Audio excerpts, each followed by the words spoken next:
चलिए स्टार्ट करते हैं बच्चों, ज्यादा समय बर्बाद नहीं करते हैं क्योंकि आपका एग्जाम का समय भी आ चुका है। और बच्चों आप याद रखिए, आप अभी तक पढ़े हैं या नहीं पढ़े हैं उससे कुछ भी लेना देना नहीं है, लेकिन बच्चों जो आपको ये पढ़ाया जाएगा आज की क्लास में, इसमें आपको पूरा पीवाईक्यू सॉल्व कराया जाएगा और पूरी कंसेप्ट को हम लोग एक वीडियो में कवर करने वाले हैं। तो आपको इस वीडियो को लास्ट तक देखना है बच्चों। लास्ट तक देखोगे खुद ही आपको पता चल जाएगा कि क्या ये वीडियो आपके लिए फायदेमंद है या नहीं है। ठीक है, तो जल्दी से जल्दी बच्चों इस वीडियो में जुड़िए ताकि क्लास को आगे बढ़ाया जाए।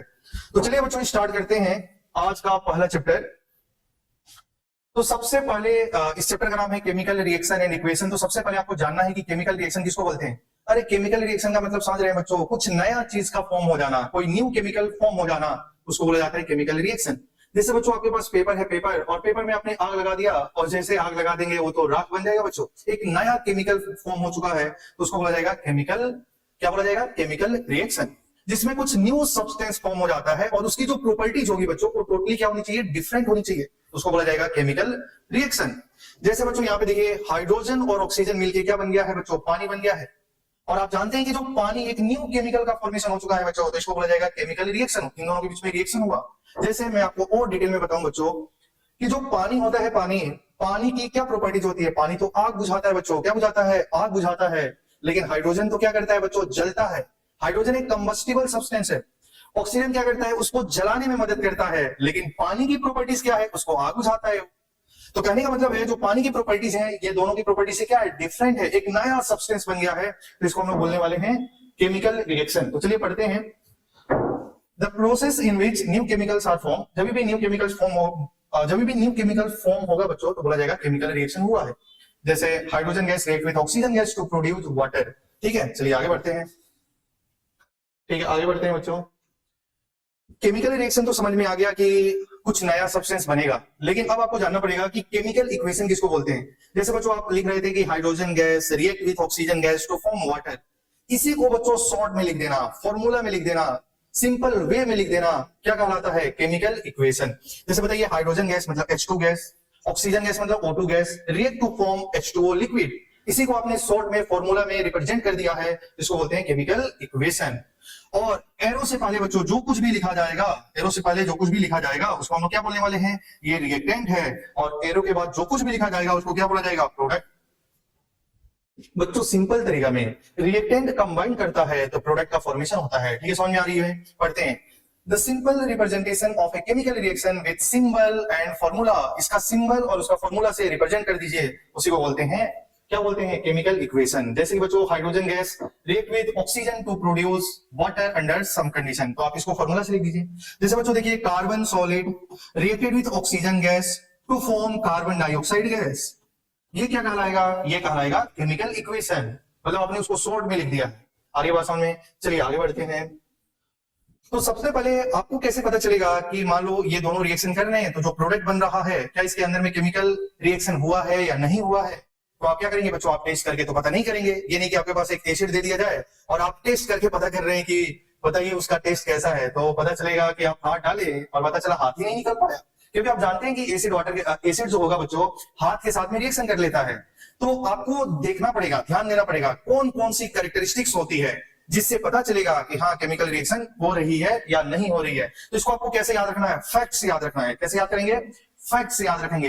एफ का मतलब क्या होगा, कभी भी रिएक्शन होगा बच्चों, जब भी रिएक्शन होगा तो याद रखना है किसका फॉर्मेशन होगा, अगर प्रिसिपिटेशन का फॉर्मेशन हो रहा है।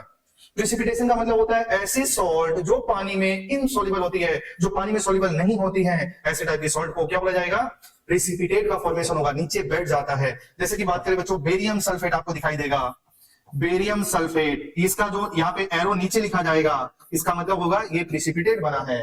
आगे बात समझ में। बहुत सारे प्रिसिपिटेट होते हैं बच्चों, याद रखेंगे सिल्वर के Ag प्यार हो गया, याद रखेंगे Ag प्यार हो गया।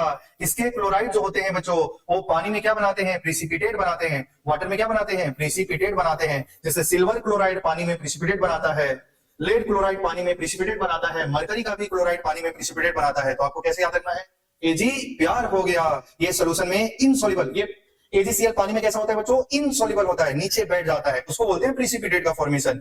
चलिए बच्चों, अगर कोई रिएक्शन हो रही है और उसमें कौन सी निकल जाए बच्चों, गैसेस निकलने लगे, तो आप समझ लेना कि इसके अंदर में रिएक्शन हो रही है। गैसेस में बच्चों नाइट्रोजन गैस निकल सकती है, N2O गैस, NO2 गैस निकल सकती है, एरो ऊपर का मतलब गैस निकल रही है, या उसका बच्चों कलर चेंज हो जाए, मतलब रिएक्शन हुआ पिंक से कलरलेस हो जाए, ग्रीन से ग्रे कलर हो जाए। समझ में आ रही है?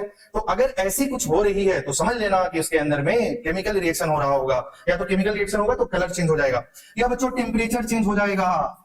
मतलब कोई रिएक्शन ऐसी होती है बच्चों, कुछ रिएक्शन ऐसी होती है जो होती है तो पूरे पटाखे बजते हैं, बहुत ज्यादा हीट प्रोड्यूस होती है। समझ में आ रही है? अभी हम आगे पढ़ने वाले हैं, जैसे मैग्नीशियम रिबन को आप जलाओगे तो बहुत सारे डेजलिंग व्हाइट लाइट प्रोड्यूस होती है, और जो रिएक्शन होती है धमकदार होती है बच्चों। समझ में आ रही है? जैसे कि आप देखते हैं कि कहीं आप शादी वादी में जाते हैं तो इतनी पटाखा बजती है, उस प्रकार से मैग्नीशियम रिएक्शन करता है। आ रही है बात समझ में? तो कहने का मतलब है कि कोई रिएक्शन होगी बच्चों, या तो उसमें हीट एब्जॉर्ब होने वाला है, या तो हीट एब्जॉर्ब होगा, या तो उसमें क्या होने वाली है, हीट रिलीज होने वाली है। तो जब बच्चों हीट एब्जॉर्ब होगा तो रिएक्शन को बोला जाएगा एंडोथर्मिक, हीट रिलीज होगा तो नाम क्या हो जाएगा, एक्सोथर्मिक। आ रही है बात समझ में? या तो बच्चों उसका स्टेट चेंज हो जाएगा, मतलब अगर वो सॉलिड में है तो गैस में कन्वर्ट हो जाए या लिक्विड में कन्वर्ट हो जाए, उसका फेज चेंज हो जाए। अगर ऐसा हो रहा है तो केमिकल रिएक्शन का बच्चों ये निशानी है। ऐसे अगर कुछ भी हो रहा है तो समझ लेना कि केमिकल रिएक्शन हुआ है। ठीक है बच्चों, आगे बढ़ते हैं। अब देखिए, सबसे पहले हम तो समझ लिए कि केमिकल रिएक्शन क्या है, केमिकल इक्वेशन क्या है। अब ये बात समझने के बाद आपको समझना पड़ेगा कि बैलेंस केमिकल इक्वेशन किसको बोलते हैं। ठीक है, तो बैलेंस का मतलब क्या होता है बच्चों, बैलेंस कर देना। लेफ्ट हैंड साइड में जो नंबर ऑफ एटम होंगे, राइट हैंड साइड के नंबर ऑफ एटम अगर सेम हो जाए बच्चों, तो इसको हम लोग क्या बोलेंगे, बैलेंस केमिकल इक्वेशन। तो पढ़ते हैं, the number of atom of each element in chemical equation should be on the same on LHS and RHS। मतलब LHS के नंबर ऑफ एटम और RHS के नंबर ऑफ एटम क्या होने चाहिए, सेम होने चाहिए। अच्छा, आप मुझे बताइए A2 में कितने एटम हैं? आप बोलेंगे 2 एटम है। B के कितने एटम है? 2 एटम है। यहाँ पे A के कितने एटम है बच्चों? 1 एटम है। B का कितना एटम है? 1 एटम है। तो लेफ्ट और राइट साइड में, मतलब रिएक्टेंट और प्रोडक्ट साइड में नंबर ऑफ एटम बैलेंस नहीं है। उसको बैलेंस करने के लिए यहाँ पे आप लिख दीजिए 2। जैसे ही आप 2 लिखेंगे तो A और B के एटम क्या हो गए हैं, बैलेंस हो गए हैं। समझ में आ रही है? लेकिन आपका दिमाग में ऐसा क्वेश्चन आ रहा होगा कि बैलेंस क्यों करना है। बच्चों आपका दिमाग में ऐसा क्वेश्चन आना चाहिए कि कोई भी केमिकल इक्वेशन को बैलेंस ही क्यों करना है। बच्चों बैलेंस किस लिए करना है, क्योंकि ये law of conservation of mass को फुलफिल करना चाहिए। कोई भी रिएक्शन जो दी गई है वो क्यों बैलेंस होनी चाहिए, क्योंकि मास तो कंजर्व होता है बच्चों। अरे मास तो क्या होता है, कंजर्व होता है। मतलब लेफ्ट हैंड साइड में, सिंपल वर्ड में बच्चों, रिएक्टेंट का जो भी मास होगा ना, प्रोडक्ट का भी मास क्या होना चाहिए, सेम होना चाहिए। और मास कंजर्व करने के लिए रिएक्शन को बैलेंस करना पड़ता है। जैसे बच्चों ध्यान दीजिएगा, जैसे हम मान लेते हैं लेट मास ऑफ ए का मास को मान लो बच्चों x है, और मास ऑफ बी, जो बी का मास है बच्चों, उसको हम y मान लेते हैं। तो टोटल मास देखते हैं बच्चों, टोटल मास ऑन रिएक्टेंट। ठीक है, तो लिखेंगे बच्चों total mass on left hand side. तो देखिए बच्चों, ए का मास क्या है, x, तो 2a का मास क्या होगा, 2x। एक b का मास क्या है बच्चों, y, तो 2b का मास क्या हो जाएगा, 2y। तो टोटल मास ऑन LHS क्या हो जाएगा, 2x प्लस 2y।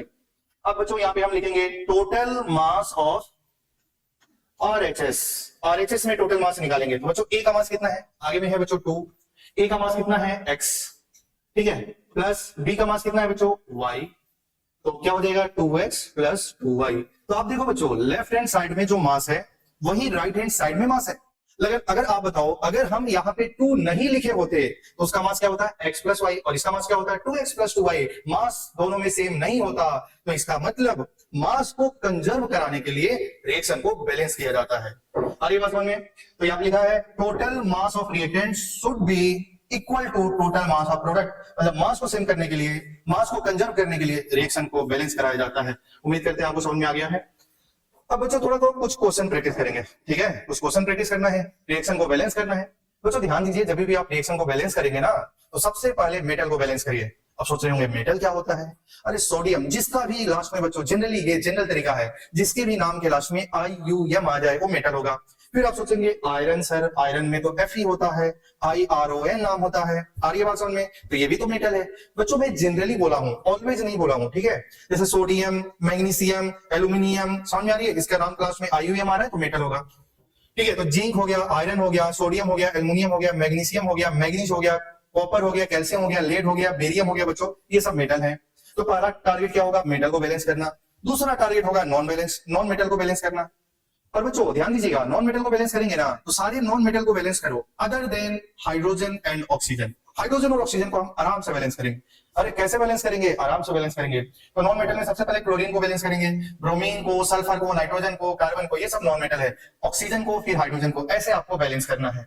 हाइड्रोजन क्या होता है बच्चों? Non metal. ऑक्सीजन क्या होता है? Non metal. सल्फर क्या होता है? Non metal. अभी कुछ देर के बाद मैं इनका चार्ज भी आपको याद कराऊंगा, कैसे फॉर्मूला बनाई जाती है वो भी सिखाऊंगा, ठीक है। तो चलिए बच्चों क्वेश्चन करते हैं। तो देखिए यहाँ पे जिंक के एटम है 1। पहले आप मेटल को बैलेंस करो, मेटल तो बैलेंस हो गया है। क्लोरीन बच्चों देखिए 2 है तो यहाँ पे लिख दीजिए 2, और आप जैसे क्लोरीन लिखेंगे बच्चों 2 तो हाइड्रोजन के एटम कितने हो चुके हैं? 2, तो यहाँ पे भी क्या हो गया है? 2। रिएक्शन क्या हो गया? बैलेंस। बच्चों आप जैसे ही हायर क्लासेस में जाएंगे तो आपको पढ़ाया जाएगा रिडॉक्स रिएक्शन। उसमें काफी आसान तरीका से बहुत सारे ट्रिक होते हैं, उससे हम रिएक्शन को बैलेंस कर सकते हैं। लेकिन अभी आप क्लास 10th में हैं तो आपके लिए हीट एंड ट्रायल मेथड सबसे बेस्ट होगा। आप खुद करते जाइए, 2 लिखिए, 3 लिखिए, और जब सारे नंबर ऑफ एटम बैलेंस हो जाएंगे तो आपका क्वेश्चन सॉल्व हो जाएगा। तो आपको हीट एंड ट्रायल से सॉल्व करना है। जैसे बच्चों यहाँ पे देखिए iron reacted with water to form Fe3O4 plus H2। तो बच्चों आपको सबसे पहले मेटल को बैलेंस करना है। आयरन है 3 तो यहाँ पे लिखेंगे 3, तो आयरन के एटम हो गए यहाँ पे 3, आयरन हो गया बैलेंस। अब देखो बच्चों यहाँ पे ऑक्सीजन कितना है? 4, तो ऑक्सीजन को लिखो 4। हाइड्रोजन कितना हो गया? 8, तो यहाँ पे क्या लिख देंगे? 8, 4 लिख देंगे, 4 2 जा 8। तो रिएक्टेंट साइड के और प्रोडक्ट साइड के नंबर ऑफ एटम हो गया है सेम, रिएक्शन हो गया बैलेंस। अब कुछ क्वेश्चन है बच्चों, लेकिन ये क्वेश्चन को आपको खुद ट्राई करना है। जैसे AlCl3 को बच्चों मैं यहाँ पे लिख देता हूँ AlCl3, और यहाँ पे इस O2 को मैं यहाँ पे लिख देता हूँ, ठीक है। चलिए मैं बच्चों, ये इंपॉर्टेंट है बच्चों, बहुत बार पूछी गई है आपसे, इस रिएक्शन को बैलेंस करना है। तो देखिए आयरन को बैलेंस करेंगे तो आयरन है 2, आयरन हो गया 2। एल्युमिनियम कितना है बच्चों? देखिए यहाँ पे एल्युमिनियम 2 है, यहाँ पे लिख दिया जाए 2 लिखेंगे। आयरन कितना है? 2। एल्युमिनियम 2 है बच्चों, एल्युमिनियम 2, आयरन 2 है तो यहाँ पे लिख दीजिए आयरन को 2 लिख दीजिए। ऑक्सीजन के एटम है 3, यहाँ पे भी ऑक्सीजन के एटम हो गए 3, रिएक्शन हो गया बैलेंस। अब यहाँ पे बात किया जाएगा बच्चों, देखिए एल्युमिनियम को बैलेंस करना है तो एल्युमिनियम के एटम है 2, तो आपको यहाँ पे लिखना पड़ेगा 2। क्या लिखना पड़ेगा? 2, ठीक है। आपने एल्युमिनियम को बैलेंस कर दिया। अब देखिए बच्चों सल्फेट कितना है? 3, तो यहाँ पे सल्फेट 1 है तो आगे में लिखना पड़ेगा 3। 3 लिखने से बेरियम कितना हो गया बच्चों? बताइए। बेरियम हो गया 3, तो आप यहाँ पे लिखेंगे 3। 3 2 जा 6, क्लोरीन के एटम हो गए 6, और यहाँ पे भी क्लोरीन के एटम हो गए 6, रिएक्शन क्या हो गया? बैलेंस हो गया। नेक्स्ट 5th नंबर क्वेश्चन पे आते हैं बच्चों। क्वेश्चन नंबर 5 आपके सामने देखिए बच्चों, इसको बैलेंस करना है और आप बच्चों कमेंट करके बताइए कि NO2 के आगे में क्या नंबर होगा, NO2 का कोफिशिएंट क्या होगा। जल्दी से जल्दी बच्चों कमेंट करके बताइए कि जब आप इस रिएक्शन को बैलेंस कर रहे हैं तो NO2 के आगे में कौन सा नंबर आ रहा है। NO2 के आगे में 1 2 3 4, ऑप्शन 1 2 3 4, जल्दी से बताइए। देखिए बच्चों आगे बात करते हैं। देखिए यहाँ पे लेड बैलेंस है। नाइट्रेट कितना है बच्चों? नाइट्रोजन है 2, ऑक्सीजन है 6। नाइट्रोजन है 2, अगर आप यहाँ पे 2 करेंगे और ऑक्सीजन 6, तो ऑक्सीजन यहाँ पे देखो 2 2 जा 4, 2 2 जा 4 और 2 6, ओ सॉरी 2 2 जा, यहाँ पे क्या होगा 4 + 2 + 1, लेकिन यहाँ पे ऑक्सीजन कितना है बच्चों? 6, और यहाँ पे ऑक्सीजन कितना हो गया? 7, तो रिएक्शन तो बैलेंस हुआ ही नहीं। तो इसलिए आपको करना क्या पड़ेगा, ध्यान दीजिएगा, आपको याद रखना पड़ेगा कि NO2 में आगे में जो नंबर होगा वो 4 होगा। कितना होगा बच्चों? 4 होगा। इससे क्या होगा, क्वेश्चन आपका जल्दी से सॉल्व होगा। 4 NO2 हो गया, ठीक है। अब बताइए बच्चों 4 लिखने के लिए नाइट्रोजन कितना हो गया? यहाँ पे नाइट्रोजन कितना है? 2, यहाँ पे नाइट्रोजन कितना है? 4, तो आगे में क्या लिखना पड़ेगा? 2, तो नाइट्रोजन हो गया 4। लेड कितना हो गया? 2, तो 2 लिख दीजिए। अब बताइए बच्चों यहाँ पे ऑक्सीजन कितना होगा? देखो 3 2 जा 6, लेकिन आगे में भी 2 है, तो टोटल ऑक्सीजन के एटम कितने होंगे बच्चों? 12। यहाँ पे देखो 4 2 जा 8 + 2 + 2, तो अभी भी कितना हो गया बच्चों? 12। तो ऑक्सीजन के भी एटम दोनों साइड में बैलेंस हो गए हैं। चलिए आगे बढ़ते हैं। ठीक है बच्चों, ये आप सीबीएसई बोर्ड में पूछी गई क्वेश्चन है, इसको सॉल्व करेंगे और ये जल्दी से सॉल्व कर लेते हैं। आपको बताना है बच्चों एक्स और वाई की। तो देखो यहाँ पे लिखा है NaOH, देखिए सोडियम हाइड्रोक्साइड की रिएक्शन Al2O3 के साथ में कराना है बच्चों, और ये जो कंपाउंड बन रहा है वो NaAlO2 बन रहा है, साथ में पानी बन रही है, ठीक है। तो अब देखिए सोडियम तो बैलेंस है, एल्युमिनियम के एटम कितने हैं? 2, तो आप यहाँ पे 2 लिख दीजिए। जैसे ही 2 लिखेंगे तो एल्युमिनियम हो गया 2, सोडियम भी हो जाएगा 2 लिख दीजिए। अच्छा ऐसे लिखने से बच्चों बताइए ऑक्सीजन कितना होगा? 2 और 3 5, यहाँ पे 2 2 जा 4 5, ठीक है। हाइड्रोजन कितना है बच्चों? देखिए 2, और हाइड्रोजन भी कितना है? 2, तो रिएक्शन हो गया है बैलेंस। तो आपको बताना है बच्चों कि जो X है, तो ये X तो Al2O3 एल्युमिनियम ऑक्साइड का आगे में लिखा गया है, तो बताइए X की जो वैल्यू होगी वो कितनी होगी? 1, और Y की जो वैल्यू होगी वो कितनी हो जाएगी? 2, तो यही आपका आंसर हो जाएगा, X = 1 एंड Y = 2। ठीक है बच्चों आगे बात करते हैं। ये आपकी स्क्रीन पे क्वेश्चन है कि Al2O3 की रिएक्शन जब HCl से कराया जाएगा तो बनेगा AlCl3 प्लस वाटर। तो आपको ABCD बताना है बच्चों। तो एल्युमिनियम के एटम कितने हैं? 2, तो आपको यहाँ पे लिखना है 2। एल्युमिनियम के एटम हो गए 2। अच्छा बच्चों देखिए, तो 2 3 जा, क्लोरीन के कितने एटम हो गए? 6, तो आपको यहाँ पे लिखना पड़ेगा 6। और 6 लिखते ही बताइए बच्चों यहाँ पे ऑक्सीजन कितना है 3, तो यहाँ पे लिख देंगे 3। तो हाइड्रोजन के एटम कितने हो गए 6, और यहाँ पे भी हाइड्रोजन कितना है 6। सब कुछ हो गया बैलेंस। तो बताइए बच्चों ए की वैल्यू क्या है, ए कहाँ है बताइए, Al2O3 का आगे में है, उसका कोफिशिएंट है, तो यहाँ पे कुछ भी नहीं है तो 1 तो मानना ही है। तो ए की वैल्यू 1 हो गई, बी का वैल्यू कितना हो गया 6, सी का वैल्यू कितना हो गया 2, और डी की वैल्यू कितनी हो गई है 3। तो इस रिएक्शन को ऐसे बैलेंस करना है। और बच्चों मैंने 2 क्वेश्चन तो आपको सॉल्व करा दिए हैं, और ये आपका रहा होमवर्क। जल्दी से बच्चों बताना है आपको कमेंट करके कि एक्स और वाई की वैल्यू क्या होगी, एक्स की वैल्यू क्या होगी, आपको बच्चों बताना है कि x की वैल्यू क्या होगी, x की वैल्यू क्या होगी, y की वैल्यू क्या होगी और z की वैल्यू क्या होगी। जल्दी से जल्दी बच्चों कमेंट करके बताइए इसकी वैल्यू क्या होगी। चलिए आगे बढ़ते हैं बच्चों। केमिकल रिएक्शन पढ़ने से पहले आपको केमिकल फॉर्मूला बनाना चाहिए, ठीक है। How to write a chemical reaction, ठीक है, कैसे लिखना है। तो उससे पहले आपको कुछ चार्ज याद रखना पड़ता है बच्चों। जब तक आपको चार्ज याद नहीं रहेगा आप रिएक्शन नहीं लिख पाओगे। जैसे अगर बोल दिया जाएगा सोडियम क्लोराइड का फॉर्मूला लिखो, तो फिर सोचोगे कैसे फॉर्मूला लिखा जाए। लेड नाइट्रेट का फॉर्मूला लिखो, नहीं लिख पाएंगे। तो इसके लिए सबसे पहले हर एक एलिमेंट का कुछ चार्ज होता है बच्चों, उसको आपको याद रखना पड़ेगा। तो मैं कुछ चार्ज लिख देता हूं जो आप याद रखेंगे। जैसे बच्चों अगर मैं बात करूंगा सोडियम, बताइए बच्चों सोडियम पे चार्ज क्या होता है Na+। पोटेशियम बच्चों अगर हम बात करें पोटेशियम तो K+, ठीक है। मैग्नीशियम, मैग्नीशियम पे चार्ज किया, मैग्नीशियम की चार्ज की बात किया जाएगा तो Mg+2। Barium Ba+2। कैल्शियम जो बार बार यूज होता है उसी को लिखेंगे बच्चों +2, ठीक है। लेड की बात किया जाए तो Pb+2, ठीक है। आयरन की बात किया जाए बच्चों तो आयरन में भी 2 बातें होंगी, ठीक है। आयरन का सिंबल होता है बच्चों Fe। अगर इसमें भी बात किया जाए फेरस की, फेरस का मतलब Fe+2, ठीक है। और फेरिक बोला जाए बच्चों फेरिक तो Fe+3, ठीक है। तो याद रखना पड़ेगा फेरस बोला है या फेरिक बोला है, ठीक है। अगर अमोनियम की बात करें बच्चों अमोनियम, अमोनियम NH4+, ठीक है। कॉपर की बात करें बच्चों कॉपर की, ठीक है। इसका भी 2 बात होगा, कॉपर +1 होगा या कॉपर +2 होगा। कॉपर +2 में क्या होगा बच्चों क्यूप्रिक होगा, और कॉपर +1 में क्या होगा क्यूप्रस होगा, ठीक है। तो ऐसे कुछ चार्ज हैं जो आपको याद रखने पड़ेंगे, ठीक है। कुछ नेगेटिव चार्ज भी याद कर लेते हैं, जैसे Cl पे चार्ज -1 होता है, इसका नाम है क्लोराइड। Br पे चार्ज -1 होता है बच्चों, नाम होता है ब्रोमाइड, ठीक है। ऑक्सीजन पे चार्ज -2 होता है, नाम होता है ऑक्साइड। नाइट्रोजन पे चार्ज -3 होता है, नाइट्राइड। सल्फर पे चार्ज -2 होता है, सल्फाइड, ठीक है। तो कुछ पोली एनाइन का चार्ज भी याद करते हैं, जैसे बच्चों ध्यान दीजिएगा, जैसे CO3-2, इसको हम लोग जानते हैं क्या बोलते हैं कार्बोनेट, क्या बोलते हैं कार्बोनेट, ठीक है। NO2-1 को बोला जाता है नाइट्राइट। NO3-1 को बोलते हैं बच्चों नाइट्रेट, ठीक है। SO4-2 को बोलते हैं सल्फेट। PO4-3 को बोलते हैं फॉस्फेट, ठीक है, फॉस्फेट बोलते हैं। तो बच्चों आपको बताना है एसीटेट का फॉर्मूला क्या होगा। जल्दी से बच्चों एसीटेट का फॉर्मूला क्या होगा, कमेंट करके बताइए एसीटेट का फॉर्मूला क्या होगा। बोलिए बच्चों एसीटेट का फॉर्मूला क्या होगा CH3COO-। तो एसीटेट का फॉर्मूला हो गया CH3COO-। आगे बात समझ में। जब हम कार्बोनेट्स कंपाउंड को पढ़ेंगे बच्चों पूरा डिटेल में पढ़ने वाले हैं, इसलिए आपको हर डे कोई भी क्लास मिस नहीं करना है बच्चों। 8 बजे सिग्मा इंस्टीट्यूट के यूट्यूब चैनल पे आपको ज्वाइन रहना है, ठीक है। चलिए बच्चों अब इसका फॉर्मूला लिखना सिखाऊंगा मैं आपको। तो फॉर्मूला में अगर आपसे राइट द फॉर्मूला, क्वेश्चन ऐसा बोला जाएगा right the formula of the following compound, right the formula of the following compound. कुछ कंपाउंड की फॉर्मूला को आपको लिखना है, जैसे पहला सोडियम क्लोराइड, ठीक है बच्चों। मैग्नीशियम नाइट्रेट, ठीक है। फेरस फॉस्फेट,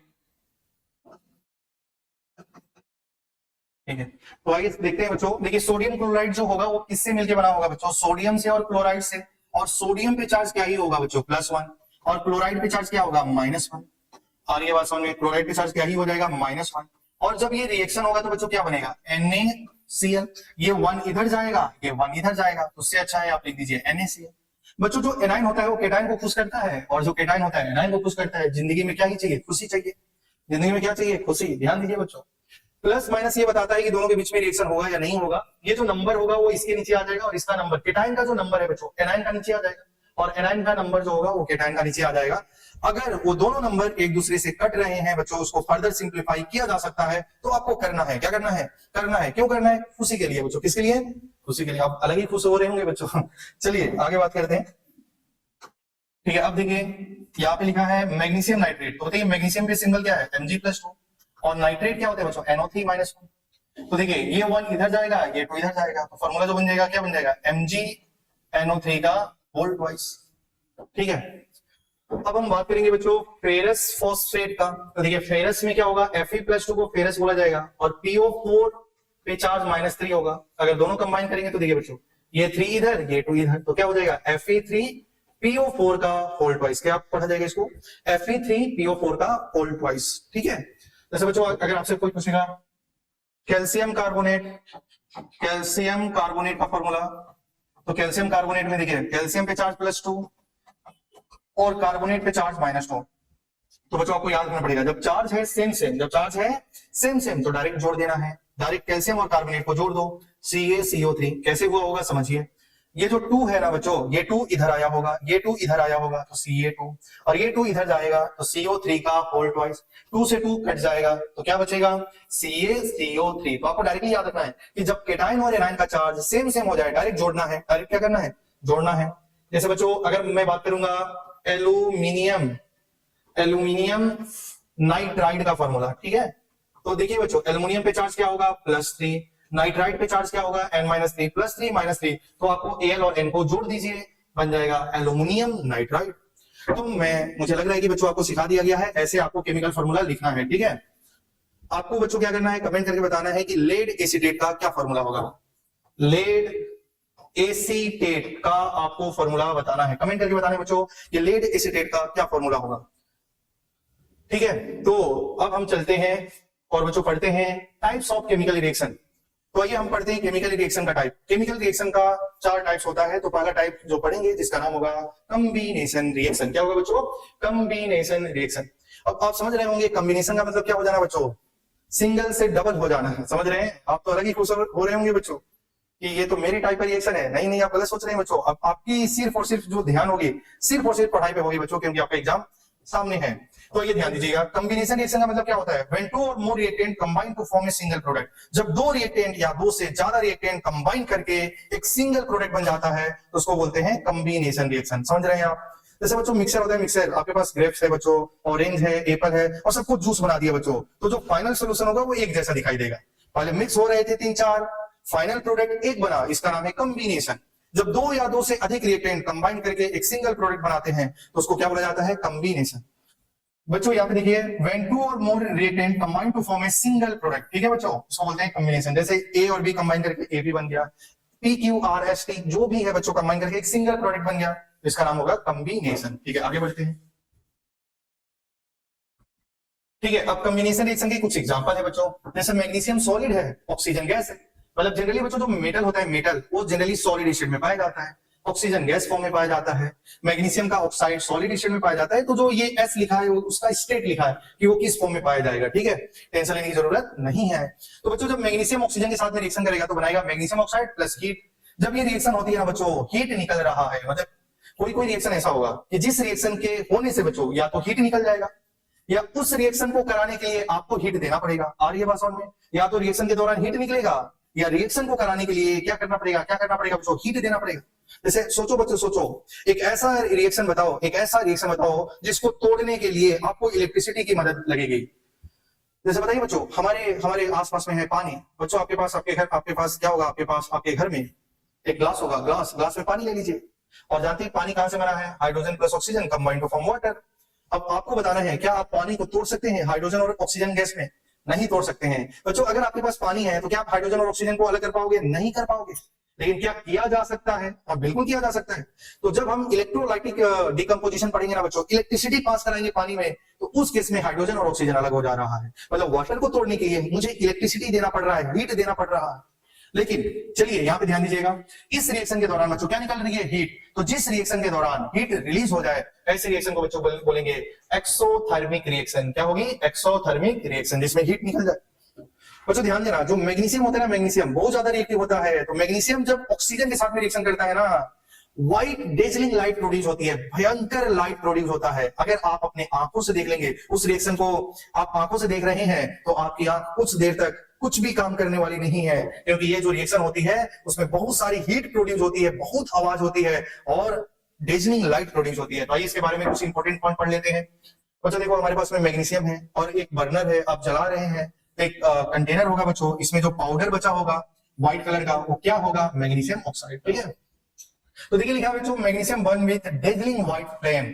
ठीक है, ये वेरी ब्राइट लाइट, बहुत चमकदार, समझ में आ रही है ना, चमकीला लाइट निकलती है बच्चों। और white magnesium powder in watch glass, इस ग्लास में किसका पाउडर होगा, मैग्नीशियम ऑक्साइड का, जो कैसा होगा, व्हाइट होगा।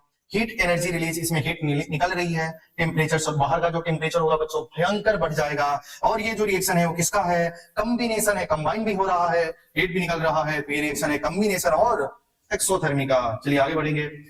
लिखा है बच्चों, why do you rub magnesium with sand paper. जब भी मैग्नीशियम को जलाना है तो हमको सैंड पेपर से क्यों रब करना पड़ता है, क्योंकि आप जानते हैं कि हमारे आसपास में मॉइस्चर होता है, मॉइस्चर में क्या होता है, पानी होता है, ऑक्सीजन होता है कि नहीं होता है। तो मैग्नीशियम इतना बदमाश है बच्चों, क्योंकि वो बहुत ज्यादा रिएक्टिव है, वो बुलाएगा, लेकिन आप सुने हैं बुलाती है मगर जाने का नहीं।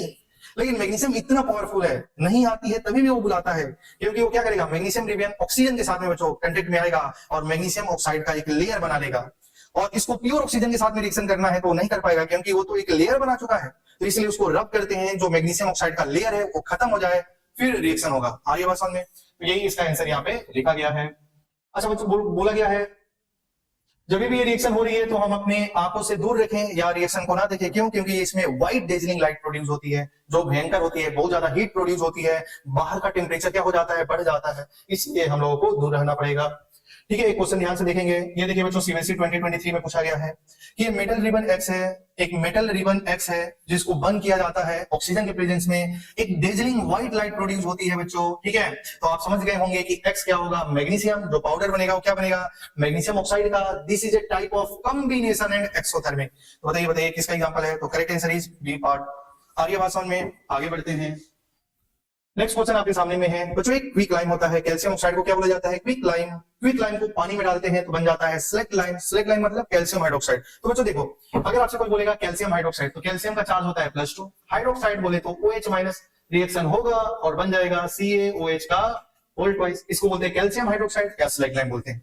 तो ध्यान दीजिए बच्चों, अगर हमारे पास में क्या है, क्विक लाइम है और इसमें पानी मिलाते हैं तो ये भी क्या करता है बच्चों, अगर हम पानी ज्यादा एक ही बार पानी मिला देंगे तो भयंकर हीट लगेगा, आग लग सकती है। इसलिए क्विक लाइम में स्लोली स्लोली स्लोली स्लोली पानी डालना है। समझ में आ रही है ना, ताकि जो हीट रिलीज हो वो धीरे धीरे धीरे हो। एक ही बार पानी डाल दोगे ना बच्चों तो बहुत ज्यादा हीट प्रोड्यूस होगी और आग लगने का संभावना ज्यादा होगा, टेम्परेचर इतना ज्यादा बढ़ जाएगा।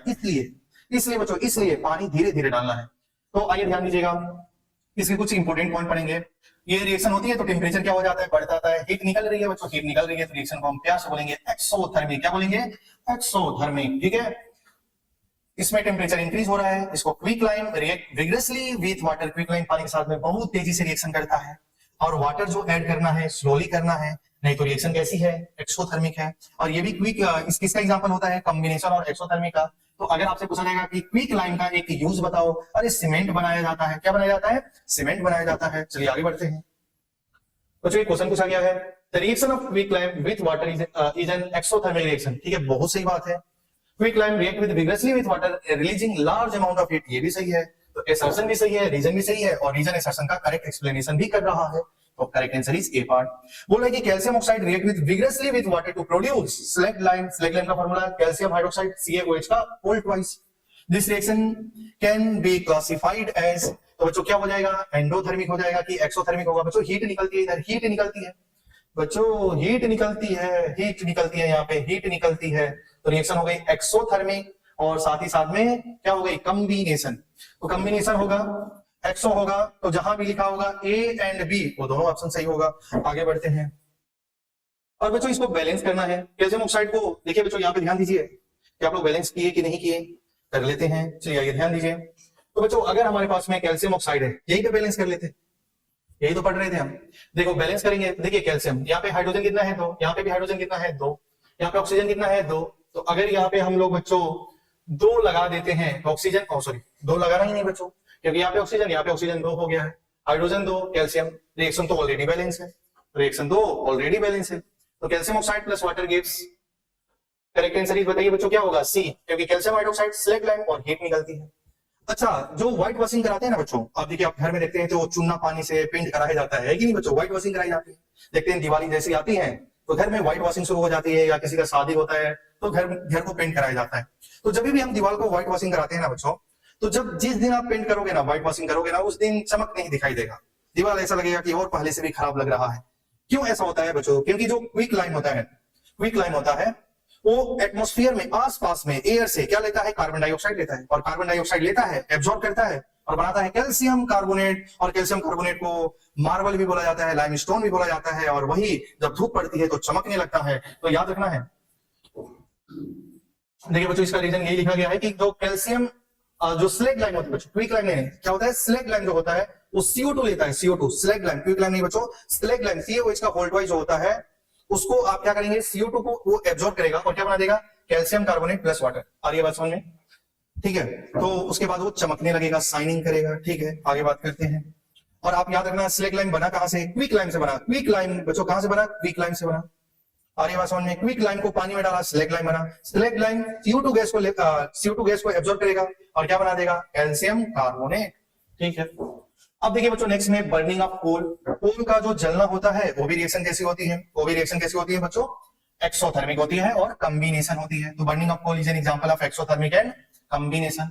Formation of water from H2 and O2, ये भी किसका एग्जांपल होता है, कॉम्बिनेशन। रिएक्शन को बैलेंस करना है तो बच्चों यहाँ पे लिखना पड़ेगा 2, और जैसे लिखेंगे 2 तो यहाँ पे लिखना पड़ेगा 2, तो रिएक्शन हो गया बैलेंस, ठीक है। तो बच्चों यहाँ पे बताना है कौन कॉम्बिनेशन रिएक्शन है, बर्निंग ऑफ कोल, ये सब आपको आगे पढ़ाया जाएगा तो आपको समझ में आ जाएगा, ठीक है। अब हम पढ़ेंगे बच्चों, कॉम्बिनेशन यहीं पे समाप्त होता है। अब नेक्स्ट बात करेंगे डिकम्पोजिशन रिएक्शन। अरे कॉम्बिनेशन का ही उल्टा बच्चों क्या होता है, डिकम्पोजिशन। क्या होता है, डिकम्पोजिशन। तो कॉम्बिनेशन का उल्टा क्या होता है, डिकम्पोजिशन, मतलब reverse of combination reaction is called decomposition reaction. Decomposition मतलब टूटना, मतलब एक से 3-4 देखो रिएक्टेंट होगा, एक प्रोडक्ट होगा बहुत सारा, तो बोला जाएगा क्या, डिकम्पोजिशन, मतलब बॉन्ड को तोड़ना है बच्चों, तोड़ना है।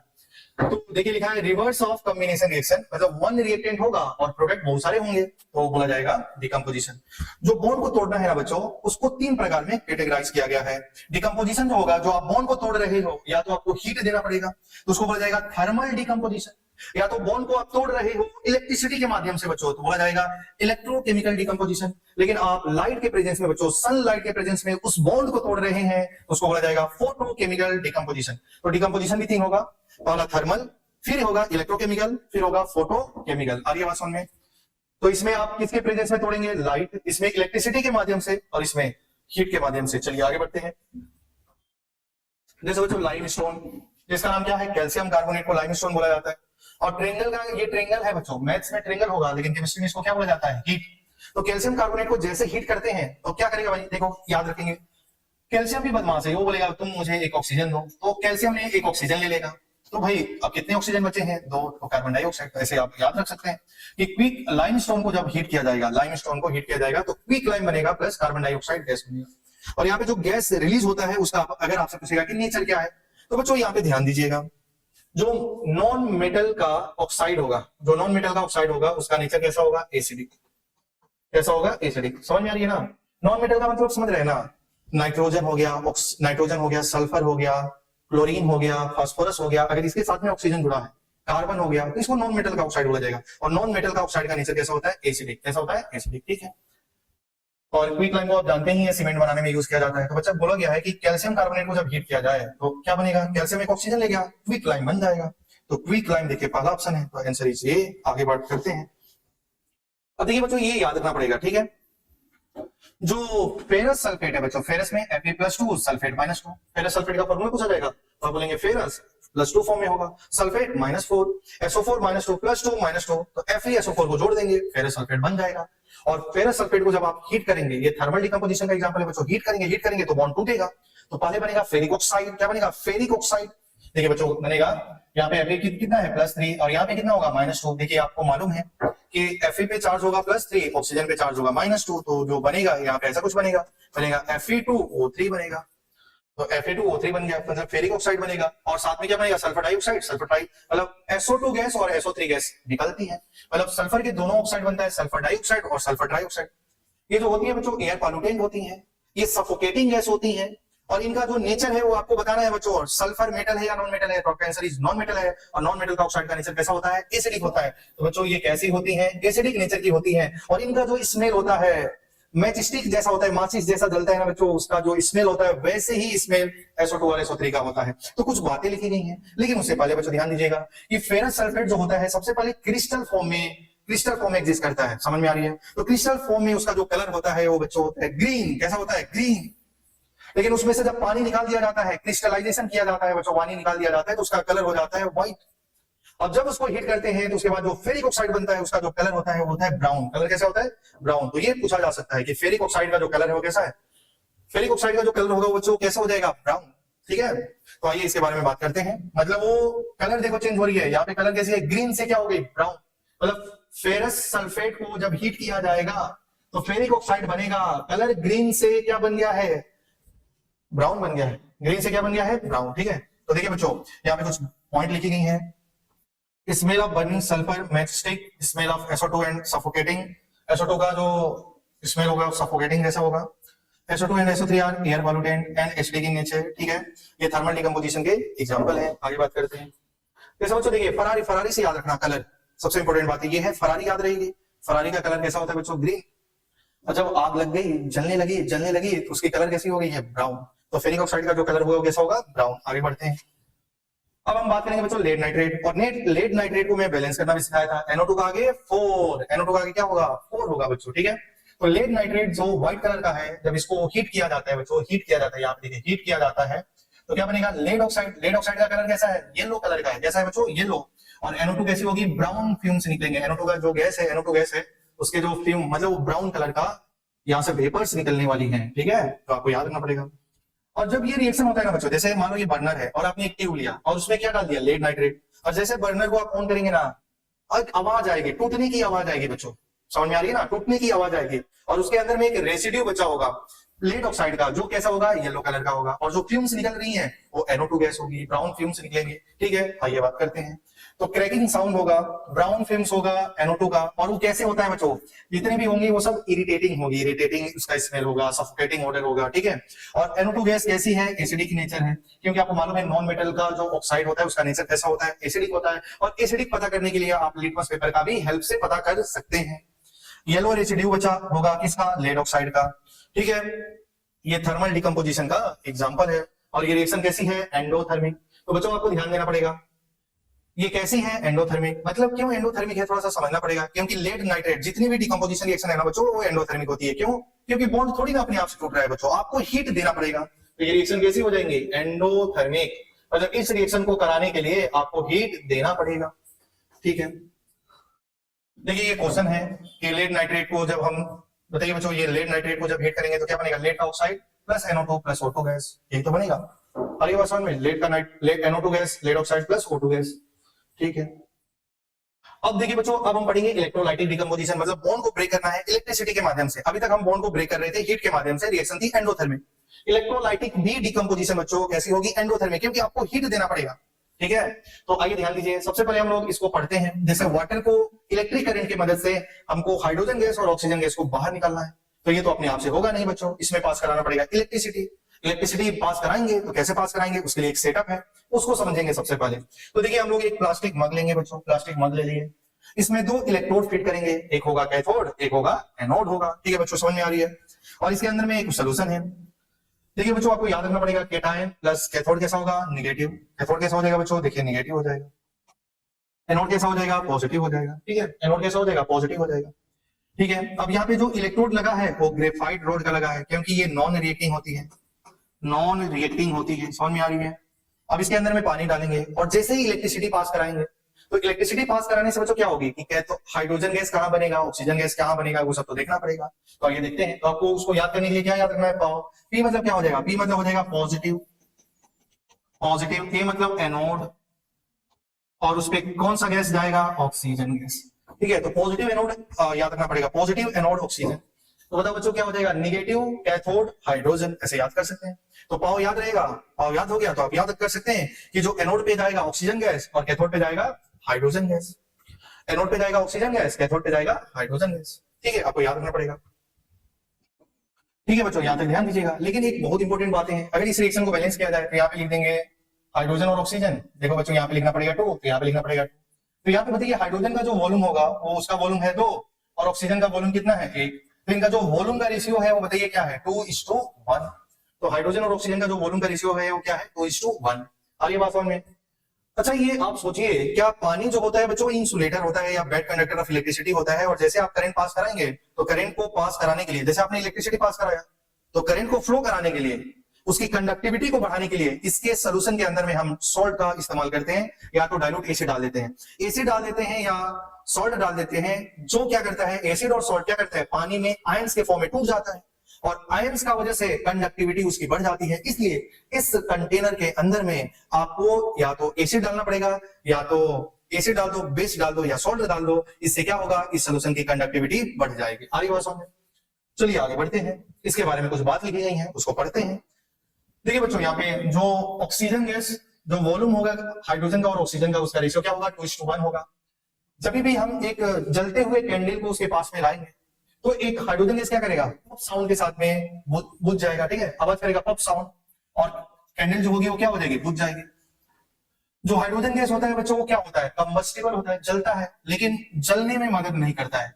कंबस्टिबल तो है but not supporter of combustion. ठीक है, कंबसन को सपोर्ट नहीं करता है। कंबसन होने के लिए ऑक्सीजन चाहिए बच्चों, तो ऑक्सीजन खुद नहीं जलता है लेकिन सपोर्टेड ऑफ कंबसन है। ठीक है, तो आपको याद रखना पड़ेगा। ऑक्सीजन गैस क्या होगा बच्चों, कैंडल बर्न जैसे ही लाइन उसके पास में तो कैंडल और तेजी से जलने लगे, और ये तो कंबस्टिबल तो नहीं है लेकिन क्या है, सपोर्टेड ऑफ कंबसन है। ठीक है, तो आपको याद रखना पड़ेगा। और यही थर्ड पॉइंट में जो मैं आपको बता रहा था वही लिखा गया है कि जो प्योर वाटर होता है वो पुअर कंडक्टर ऑफ इलेक्ट्रिसिटी होता है। इसलिए हम लोग फ्यू ड्रॉप ऑफ क्या डाल देंगे, एसिड डाल देंगे, सॉल्ट डाल देंगे, बेस डाल देंगे। समझ में आ रही है ना, जिसका वजह से जो इलेक्ट्रोलाइसिस होगी उसकी कंडक्टिविटी, कंडक्ट इलेक्ट्रिसिटी मतलब उसकी कंडक्टिविटी क्या हो जाएगी, इसकी जो कंडक्टिविटी होगी बच्चों वो क्या हो जाएगी, इंक्रीज हो जाएगी। ठीक है, चलिए आगे बढ़ते हैं। अब बोल लेना बच्चों, इस क्वेश्चन को पढ़ोगे। ठीक है, तो volume of hydrogen gas oxygen gas जो निकल रहा है, यही क्वेश्चन है कि सम ड्रॉप ऑफ एसिड क्यों जरूरी है, क्योंकि एसिड को डालेंगे तो उसकी कंडक्टिविटी बढ़ जाएगी। ठीक है, कैथोड आपको याद रखना पड़ेगा PaO, पॉजिटिव एनोड पे ऑक्सीजन गैस, ठीक है, उस पे हाइड्रोजन गैस। तो ये क्वेश्चन को आपको सॉल्व करना है। आगे बढ़ते हैं। अब बात किया जाएगा बच्चों फोटोकेमिकल डिकम्पोजिशन का, मतलब इसको बोला जाता है फोटोलाइसिस। मतलब क्या करेंगे बच्चों, सनलाइट के प्रेजेंस में आप बॉन्ड को तोड़ने वाले हैं। ठीक है, तो सबसे पहले हम क्या करेंगे, AgCl लेंगे। AgCl क्या है, लाइट है। लाइट को आपको क्या करना है, तोड़ना है। तो आपने लाइट दे दिया भाई, सनलाइट दे दिया, और जैसे सनलाइट देंगे तो AgCl एक दूसरे से अलग हो जाएगा। तो पहले ये कैसा कलर का था, व्हाइट, अब कैसा हो जाएगा, ग्रे कलर का हो जाएगा। ये चाइना डिस्क में व्हाइट कलर का था और सनलाइट जैसे ही पड़ेगा ग्रे कलर का हो जाएगा। और AgBr को भी सनलाइट के प्रेजेंस में डालेंगे तो Ag+Br2 बनेगा। और ये वास्तव में तो ये सनलाइट देंगे तभी इन दोनों के बीच की बॉन्ड टूटने वाली है। तो इसको लिए बोला जाता है फोटोकेमिकल डिकम्पोजिशन। और आपको याद रखना पड़ेगा कि AgCl और AgBr को हम लोग ब्लैक कलर का बोतल में क्यों रखते हैं। जैसे व्हाइट कलर ट्रांसपेरेंट रखोगे सनलाइट आसानी से इंटर करेगी, और पता चला आपने AgCl रखा था व्हाइट कलर का और कुछ और ही हो जाएगा, ग्रे कलर में कन्वर्ट हो जाएगा। तो इसलिए इसको डार्क बोतल में रखते हैं और कोल्ड कंडीशन में रखा जाता है। और इनका जो इस्तेमाल होता है बच्चों, इनका जो इस्तेमाल होता है फोटोग्राफिक प्लेट में इस्तेमाल किया जाता है, used in black and white photographic. ठीक है, आगे बढ़ते हैं बच्चों। यहाँ पे देखिए ये question, which of the following decomposition reaction in which source of energy for decomposition is light. Light की मदद से, तो AgCl और AgBr। यहाँ पे बच्चों हीट, ये हीट के माध्यम से टूटेगा, और ये भी इलेक्ट्रिसिटी के माध्यम से, इलेक्ट्रिसिटी के माध्यम से बॉन्ड टूटेगा। और ये सनलाइट के प्रेजेंस में, लाइट के प्रेजेंस बोलिए, इसको हीट करना पड़ेगा। तो आंसर इज सी। बोल रहे कि सिल्वर क्लोराइड एक चाइना डिस्क में बच्चों व्हाइट कलर का था, वो ग्रे कलर में हो गया। ठीक है, तो ये कौन सी रिएक्शन इन्वॉल्व है, बताइए, डिकम्पोजिशन। कौन सा डिकम्पोजिशन, फोटो डिकम्पोजिशन या लाइट डिकम्पोजिशन या फोटोलाइसिस। ठीक है, आगे बात करते हैं। अब देखिए बच्चों डिस्प्लेसमेंट रिएक्शन की बात करेंगे। किसकी बात करने वाले हैं, डिस्प्लेसमेंट। डिस्प्लेसमेंट में क्या होता है बच्चों, more reactive element less reactive element को डिस्प्लेस कर देता है। जो ज्यादा ताकतवर होगा बच्चों वो कमजोर को जहां मर्जी उठा के फेंक सकता है, क्योंकि उसके पास पावर ज्यादा है। तो डिस्प्लेसमेंट रिएक्शन क्या होता है कि एक मोर रिएक्टिव एलिमेंट जो होता है लेस रिएक्टिव एलिमेंट को डिस्प्लेस कर देता है उसके कंपाउंड से। ठीक है, तो आपको कैसे पता चलेगा कि कौन ज्यादा रिएक्टिव है, कौन कम रिएक्टिव है, उसके लिए एक रिएक्टिविटी सीरीज बनाई गई है, उसको आपको याद रखना पड़ेगा। याद भी कैसे करते हैं बच्चों, देखिए कैटरीना ने, के मतलब समझ रहे हैं ना बच्चों, कैटरीना ने कार मांगी, कैटरीना कैफ ने कार मांगी है बच्चों, ध्यान दीजिए। कैटरीना ने कार मांगी, कौन सी कार मांगी? ऑल्टोजेन फरारी। कौन सी कार मांगी? ऑल्टोजेन फरारी। और बच्चों मालूम है ना, फरारी जब जलती है तो उसका कलर क्या होता है? कमेंट करके बताइए। करीना ने कार मांगी ऑल्टोजेन फरारी, फिर भी है क्यों मिली? फिर भी है क्यों मिली? Silver Audi. वो फरारी मांग रही थी और इनको सिल्वर कलर का ऑडी मिल गया है। तो ऐसे आप रिएक्टिविटी सीरीज को याद कर सकते हैं। जो सबसे ऊपर ज्यादा रिएक्टिव, जो सबसे नीचे लेस रिएक्टिव, ऐसे याद करेंगे। ठीक है बच्चों, देखो A plus BC gives AC। ए ज्यादा रिएक्टिव है और उसने क्या कर दिया? बी को हमेशा के लिए सी से जुदा कर दिया। तो ऐसे टाइप की रिएक्शन को बोला जाएगा डिस्प्लेसमेंट। मतलब ए ने बी को डिस्प्लेस कर दिया। समझ में आ रही है ना? क्यों कर दिया? क्योंकि बी की रिएक्टिविटी कम थी और बी अगर कम रिएक्टिव है तो फर्दर कंबाइन नहीं कर पाएगा और रिएक्शन बैकवर्ड डायरेक्शन में बच्चों नहीं जा पाएगी। तो ऐसे टाइप की रिएक्शन को बोला जाता है डिस्प्लेसमेंट। आगे बात समझ में? इसका मतलब बताइए बच्चों, कैल्शियम किस किस को डिस्प्लेस कर सकता है? अरे मैग्नीशियम को हटा सकता है, एल्युमिनियम को हटा सकता है, जिंक को हटा सकता है, आयरन को हटा सकता है, पोटेशियम सबको हटा सकता है, लेकिन गोल्ड किसी को डिस्प्लेस नहीं करेगा। कॉपर बताइए क्या जिंक को डिस्प्लेस करेगा? नहीं, क्योंकि कॉपर है नीचे और जिंक है ऊपर। मतलब जो ऊपर वाला होगा वो नीचे वाला को डिस्प्लेस कर सकता है, लेकिन जो नीचे होगा वो ऊपर वाला को डिस्प्लेस नहीं करेगा। चलिए आगे बढ़ते हैं। जैसे बच्चों बताइए यहाँ पे जो जिंक है, जिंक प्लस कॉपर सल्फेट, तो जिंक ऊपर है कॉपर नीचे है, तो जिंक इसका पूरा भरपूर फायदा उठाएगा और बनेगा जिंक सल्फेट प्लस कॉपर। ठीक है, भरपूर फायदा उठाएगा और प्रोडक्ट बनेगा। पीबी बोले तो बच्चों लेड, और कॉपर कहाँ है? कॉपर है नीचे, लेड है ऊपर, तो क्या बनेगा बताइए? PbSO4 और कॉपर को बाहर कर दिया जाएगा। अब देखिए बच्चों यहाँ पे जिंक और H2SO4, जिंक कहाँ है? ऊपर, हाइड्रोजन कहाँ है? नीचे, तो बनेगा जिंक सल्फेट और यहाँ पे बनेगा हाइड्रोजन, और ये जो होंगे वो एक्वस सोल्यूशन में होंगे।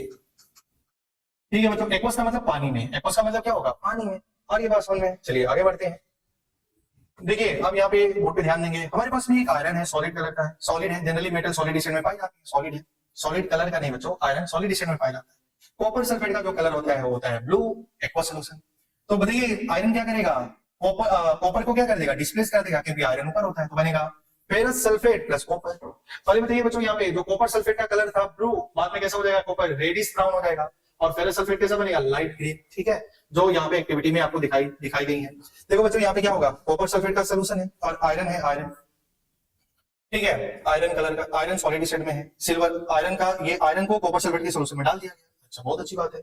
फिर हम लोग क्या करेंगे? कुछ देर के बाद निकालेंगे तो देखेंगे कि जो ये ब्लू कलर है वो क्या करेगा बताइए? क्योंकि आयरन क्या करेगा? आप सल्फेट के साथ में रिएक्शन करके कॉपर को हटा देगा, तो ये जो सोल्यूशन होगा वो क्या होगा? जो लाइट ग्रीन हो जाएगा बच्चों। यहाँ पे देखिए डार्क ग्रीन है और यहाँ पे क्या हो जाएगा? लाइट। अच्छा, जो कॉपर था, ब्लू कलर था बच्चों, वो क्या करेगा? वो जो आयरन है, आयरन अब इसमें जाके चिपक जाएगा, जिसका वजह से इसका कलर कैसा हो जाएगा? इसके कलर जो हो जाएंगे रेडिश ब्राउन कलर हो जाएंगे। आगे बात समझ में? ठीक है, आगे बात करते हैं। तो बताइए जिंक H2SO4 की बात करेंगे तो बच्चों क्या बनेगा? जिंक सल्फेट बनेगा, और यहाँ से कौन सी गैस बाहर निकल जाएगी? Hydrogen gas. आगे बात समझ में? तो हाइड्रोजन गैस इज कलरलेस। कैसी होती है? Colourless, odourless, burn with pop sound. जब भी हाइड्रोजन जलता है ना तो आवाज करता है, पॉप साउंड जैसा पॉप साउंड करता है, और ये कैंडल को क्या कर देगा? बुझा देगा। टेम्परेचर क्या होगा बच्चों? इंक्रीज होगा, रिएक्शन इज हाईली एक्सोथर्मिक होगी, और dilute acid is used as a reaction is highly exothermic, and concentrated acid can be lead to the more exothermic. मतलब कहने का मतलब है यहाँ पे जो जिंक डाइल्यूट एसिड लेंगे तो रिएक्शन एक्सोथर्मिक है, अगर कंसंट्रेटेड एसिड ले लेंगे तो रिएक्शन हाईली एक्सोथर्मिक हो जाएगी। ठीक है, हम नेक्स्ट आगे बात करेंगे। देखिए ये यहाँ पे आपको बताया गया है, ये क्वेश्चन है कि मान लो यहाँ पे डाइल्यूट जिंक है और डाइल्यूट सल्फ्यूरिक एसिड है, तो यहाँ पे पॉप साउंड जैसा आवाज आएगा। अगर कैंडल जलती हुई यहाँ पे लेके आओगे तो बुझ जाएगा। समझ में आ रही है? और यहाँ पे कौन सी गैस निकलने वाली है? हाइड्रोजन गैस निकलेगी। ठीक है, तो करेक्ट आंसर क्या है? डी आंसर है। चलिए आगे बात करते हैं। अब देखिए बच्चों डबल डिस्प्लेसमेंट की बात किया जाएगा। डबल डिस्प्लेसमेंट किसको बोलते हैं? जिसमें बच्चों देखिए आयंस का एक्सचेंज होता है। किसका एक्सचेंज होता है? एटम का नहीं, आयंस का एक्सचेंज होता है। मतलब अगर यहाँ पे देखो A plus B minus C plus D minus ये रिएक्शन है, तो अब क्या होगा? प्लस किसके साथ में कंबाइन करेगा? माइनस, और माइनस किसके साथ में? प्लस के साथ में, तो बनेगा AD और BC। आयंस का एक्सचेंज हो गया है, ऐसे टाइप रिएक्शन बोलते हैं डबल डिस्प्लेसमेंट रिएक्शन। ठीक है, अब देखिए सोडियम सल्फेट में, सोडियम पे क्या होगा बच्चों? सोडियम पे होगा +1, सल्फेट पे चार्ज -2। आपको पता है ये बात, आपको पता है। ठीक है बच्चों, यहाँ पे देखिए सोडियम पे चार्ज होगा +1, सल्फेट पे चार्ज -2, रिएक्शन हुआ होगा। बेरियम पे +2, Cl पे -1। अब क्या करना है? सोडियम की मुलाकात Cl से कराओ, तो क्या बनेगा? NaCl। और बेरियम और सल्फेट देखो बच्चों +2 -2 को जोड़ दो तो ये बनेगा, और ये कैसा प्रेसिपिटेट होता है? व्हाइट कलर का प्रेसिपिटेट होता है। समझ में आ रही है ना? तो ये सोडियम प्रेसिपिटेट नीचे बैठ जाएगा, सॉल्यूशन में इनसॉल्युबल होगा। ठीक है, तो ये है डबल डिस्प्लेसमेंट। देखिए कुछ इसकी एक्टिविटीज भी दी गई हैं, सारी एक्टिविटीज हम लोग यहाँ पे कवर करने वाले हैं। तो Na2SO4 कैसा होता है बच्चों? कलरलेस होता है। BaCl2 कैसा होता है? कलरलेस होता है। लेकिन नीचे जब रिएक्शन होगा तो बेरियम सल्फेट का व्हाइट प्रेसिपिटेट नीचे बैठ जाएगा। अब ऑब्जर्वेशन के माध्यम से समझते हैं। तो व्हाइट इनसॉल्युबल सब्सटेंस जिसको हम लोग प्रिसिपिटेट बोलेंगे, किसका बनेगा? बेरियम सल्फेट का बनेगा। और इस रिएक्शन को बोला जाएगा double displacement and precipitation reaction. अगर आपसे कोई बोलेगा कि एक एग्जांपल लिखो डबल डिस्प्लेसमेंट का और प्रिसिपिटेशन का, तो आप इसको लिख सकते हो। तो सबसे पहले आपसे पूछा जाएगा प्रिसिपिटेशन रिएक्शन क्या है। प्रिसिपिटेशन रिएक्शन क्या है? ऐसे सॉल्ट जो पानी में इनसॉल्युबल होते हैं उसको क्या बोला जाता है? प्रिसिपिटेशन। क्या बोला जाता है? प्रिसिपिटेशन। समझ में आ रही है? जो इसका डेफिनेशन देखिए बच्चों, यहाँ पे आपके सामने स्क्रीन पे लिखा गया है, आप जल्दी से जल्दी बच्चों कॉपी कर लीजिए, फिर आगे बढ़ते हैं। तो बताइए यहाँ पे double displacement reaction, sodium sulphate and barium chloride, ठीक है। तो exchange of atom take place, exchange of ion take place, precipitation produce होगा, an insoluble salt is produce, exchange of ion take place. तो BCD correct answer is D part. आ रही है बात समझ में? तो बच्चों लिखा है which type of the reaction differ from the remaining, ठीक है। तो यहाँ पे बोर्ड पे ध्यान दीजिएगा, यहाँ पे क्या है बच्चों? प्लस माइनस, ठीक है। तो यहाँ पे AgCl है, तो ये जो रिएक्शन है वो है डबल डिस्प्लेसमेंट का, ठीक है। यहाँ पे देखिए कैल्शियम ऑक्साइड पानी के साथ में रिएक्शन करेंगे कैल्शियम, तो ये क्या है? कॉम्बिनेशन, ठीक है। यहाँ पे देखिए के बच्चों ये प्लस माइनस, तो यहाँ पे क्या है? Double displacement. आ रही है बात समझ में? और यहाँ पे देखिए प्लस माइनस +2 -1, यहाँ पे क्या होगा? +1 -2। तो अब देखिए जिंक किसके साथ में? सल्फाइड, तो डबल डिस्प्लेसमेंट। तो आप देखिए 1ACD डबल डिस्प्लेसमेंट और बी जो है कॉम्बिनेशन, तो यही तो बाकी से डिफरेंट है ना बच्चों, यही तो डिफरेंट है। करेक्ट आंसर क्या हो जाएगा? बी। आगे बढ़ते हैं।